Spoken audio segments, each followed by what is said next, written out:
6 p.m. Pakistan Standard Time. Assalamu alaikum. This is Radio Pakistan. The news read by Hassan Gilani. First, the headline. Around 3 million faithful from across the world performed main ritual of Hajj, Waquf Arafah, at Maidan Arafat this afternoon. Delivering the Hajj sermon at Masjid-e-Nimra, Sheikh Yusuf bin Muhammad called upon Ummah to forge unity among their ranks and follow the Islamic injunctions. Prime Minister says consensus with IMF on various points will lead to resumption of the program in a couple of days. Pakistan and Japan have agreed for taking all possible endeavors to promote and diversify robust relationship between the two countries. At the United Nations, Pakistan has asked world powers to safeguard oppressed people of occupied Palestine and Indian illegally occupied Jammu and Kashmir. Pakistan's young tennis player Huzaifa Abdul Rahman has won the SmackDown Sarasota men's singles title in United States. And now the news in detail.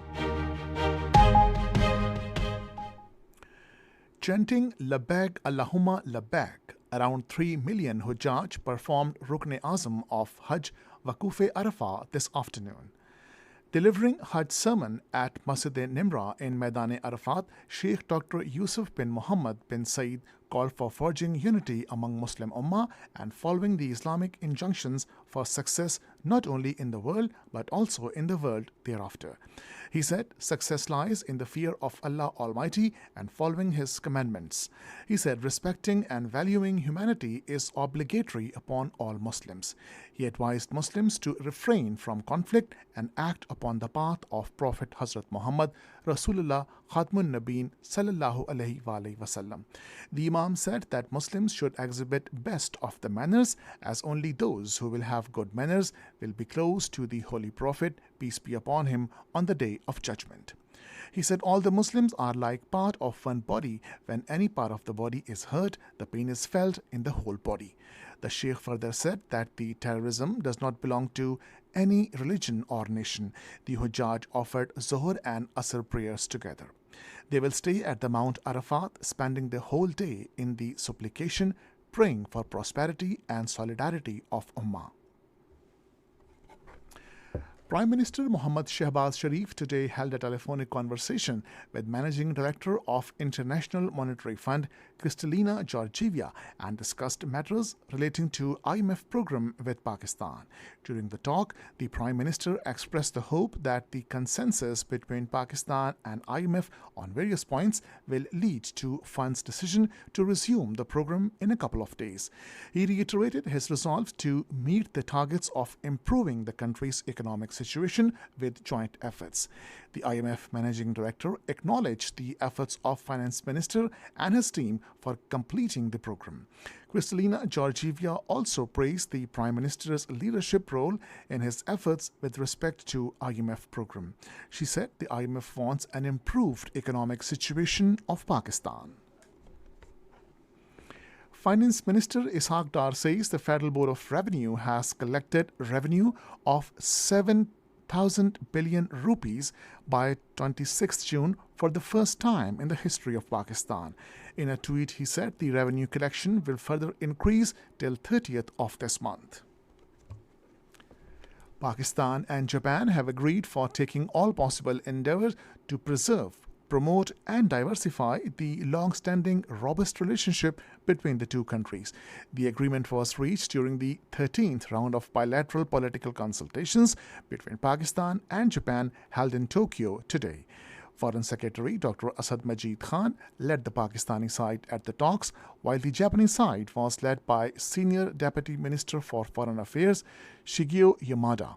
Both sides discussed important regional and international issues and reviewed all significant aspects of Pakistan-Japan relations. The Japanese side is looking forward to the upcoming visit of Foreign Minister Bilawal Bhutto Zardari in the first week of next month. Minister of Industries and Production, Syed Murtaza Mahmood, has stressed the need of increasing exports for the economic revival of the country. Addressing a ceremony in connection with the World Small and Medium-Sized Enterprises Day today, the minister urged SMETA to help boost the country's exports. He said Pakistan has vast opportunities of SMEs due to cheap labor, and if we create an environment of ease of doing business, Pakistan can grow a lot.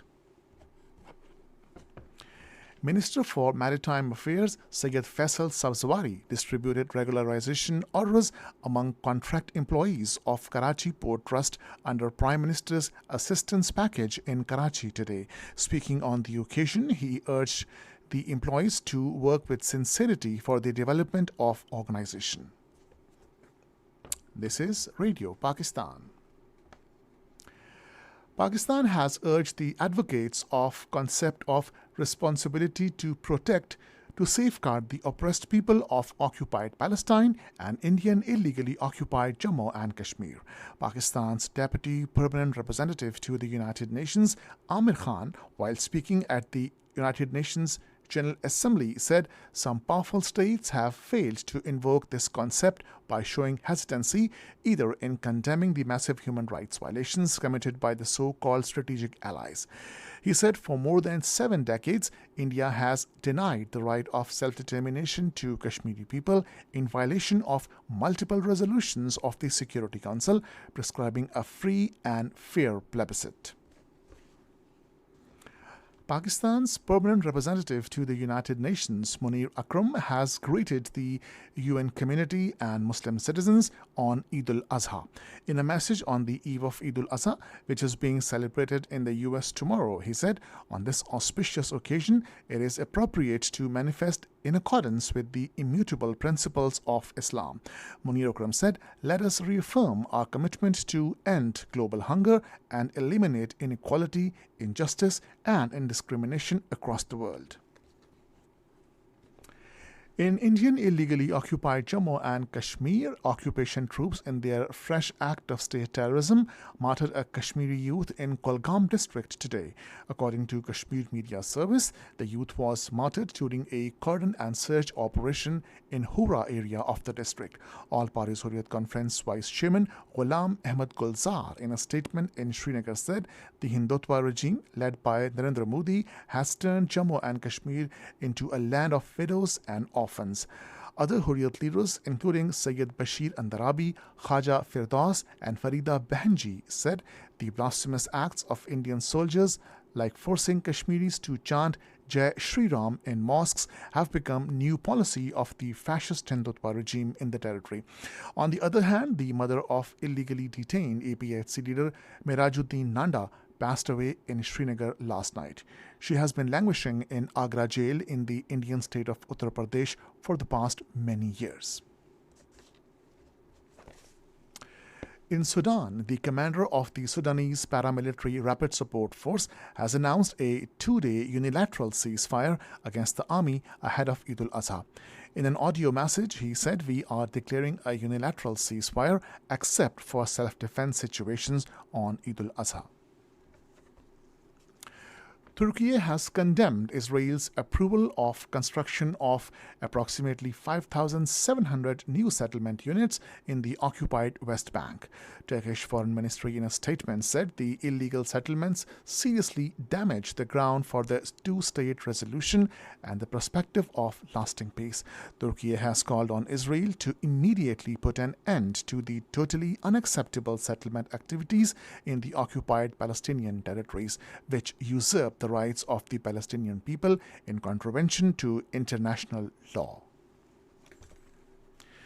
The United Nations says Russia has executed 77 civilians being held in arbitrary detention during its war in Ukraine.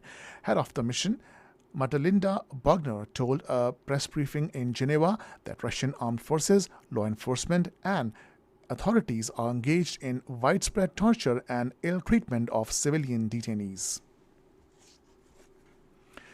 The International Cricket Council has announced schedule of World Cup to be played in India this year. 10 teams will play matches across 10 venues from October 5 to November 19. The opening match will be played between England and New Zealand on the 5th October in Ahmedabad, while Pakistan's first match is scheduled on 6th October in Hyderabad. The final of the World Cup will be played in Ahmedabad on 19th November.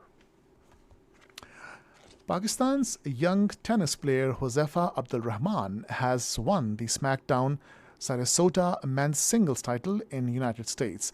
The 20-year-old Huzaifa beat Maximilian Moroz of the US 6-1, 6-4 in the final in Florida. In the semi-final, Huzaifa had warded off challenge from H. Menon of US 6-3, 6-4. And finally, the weather. Hot and humid weather is expected in most parts of the country during the next 12 hours. However, rain, wind, thundershower is expected at isolated places in Upper Punjab, Islamabad, Pothohar region, Khyber Pakhtunkhwa, Eastern Balochistan, and Kashmir. And that is the end of the news. For more news and analysis, log on to our website radio.gov.pk and also watch live video streaming of our bulletins on the link facebook.com/Radio Pakistan News Official.